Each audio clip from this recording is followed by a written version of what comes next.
assumption. One of the things that has led to most of the recruitment frustration that people have experienced over the years, and something that almost everyone who has been involved in recruitment in any way and from any perspective has been guilty of. Whether it is a hiring manager assuming that recruiters who work in his specific environment should automatically understand the intricacies of the roles that he is recruiting for and the details of it, whether it is recruiters assuming that a very generic job spec or 3 or 4 lines over an email from a hiring manager is sufficient for them to conduct a proper search, or whether it is candidates and applicants assuming that they can ace any interview because after all they've been on many interviews before, or they have worked in this industry in this type of a role for so many years that they can ace the interview and do the job with their eyes closed without doing proper research and preparing properly for this specific role and this specific environment. This issue has been highlighted to me in recent days through a post of a senior hiring leader on LinkedIn who voiced his frustration with recruiters not understanding the multidisciplinary experience that he needed candidates to have when they came into his space and to be able to operate effectively for the roles that he recruited for. And this is a frustration I have heard from so many hiring managers over the years. Some of them have even said, we could just as well have done this ourselves, because why are we paying recruiters to do something and we get hundreds of CVs, but none of them are right for what we need? And really, assumption is oftentimes the crux of the matter there. That because a hiring leader assumed that a recruiter would automatically know what they need based on a little bit of information and some industry exposure, it's a very faulty assumption to make, because every time, even if it is the exact same role that you are recruiting for, the dynamics change. There's a company that I've been doing work with for about 12 years now,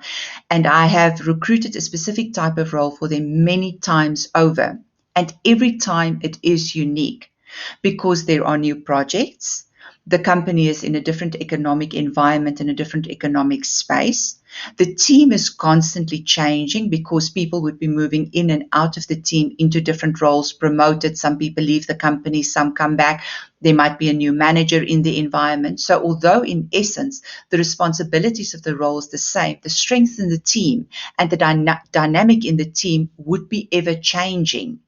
And to respond to that, you would need to actually dive deeply into the detail of the role every single time again, including soft skills, including obviously the key requirements and experience for the role, and then everything in that context that would have bearing on what strengths the new individual would need for that time, for that company, for that type of a role.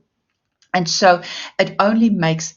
a lot of sense for hiring leaders to choose their recruiter that they're going to partner with, and then give them the time of day that is required to really talk in depth about what they need in that role, and then to remain available for them throughout the process, giving them quick feedback on CV submitted or resume submitted, so that they can constantly fine-tune and refine what they are looking for in keeping with what you need. Because, even with the best intentions,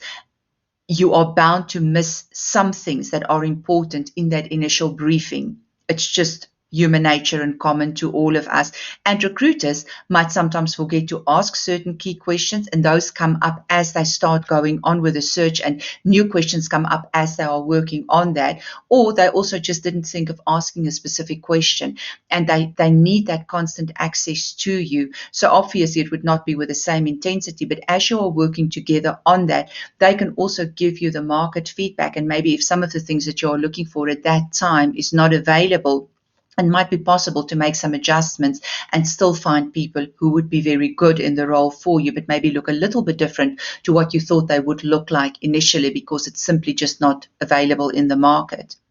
Having said that, it obviously also makes sense not to work with too many recruiters on any role. Your best results will be on retained searches and on exclusive contingency, where you choose one recruitment partner so that they know it is worth their time to really go deeply into the market and to take the time that is necessary until they find those people who are right for your role, rather than having 5 or 10 or 20 agencies in competition with one another, all of them only taking the low-hanging fruit, the people who are readily available and easily accessible, who are most of the time not the best candidates for a role. There could be some stellar candidates there because of different reasons, but for most of the time, it would not be your top candidates who would just be there ready for the picking. And, to go and find then that top talent, it does take longer, but they cannot afford to spend that time on going to find you what you need if they are competing with 10 or 20 other recruitment agencies, and that means that they've got a very small chance of placing the role. So it's not the best spend of their time to ensure that they will be paid a fee at the end of the process. Also in this, HR forms such a key part of the process, because there's some things that HR can do that neither your recruiter can do and you yourself cannot do either. And if all these different parties can work together, you can have a very good and successful recruitment outcome every single time. Something that's also very important to mention here is that you must remember that recruiters are not qualified engineers or qualified finance specialists or qualified supply chain specialists. So as much as you would not expect one of your engineers to be able to do the annual financial statements for the company, you could not also expect your recruiter to understand exactly everything that an engineer would need to come and do, or that finance specialist would come and do, because they are trained and skilled in a very different skill set. Their expertise lies in reaching out to people, connecting people, building strong networks. And I assure you, until you work in a recruitment type of role, you would also not understand what it takes to actually build that infrastructure to be able to bring good talent to clients who need them and deliver that service. Similarly, those recruiters are not engineers, so they will not know what it takes for an engineer on a day-to-day basis, which for you might be, well, everyone should know that. Yes, people who work in that has some understanding, but not someone who doesn't work in that. And so once again, the better the communication is, the fewer assumptions are made, and the better everyone can work in their strength in this whole recruitment process, doing the part that is theirs to do, the better the outcomes will be for you in the end.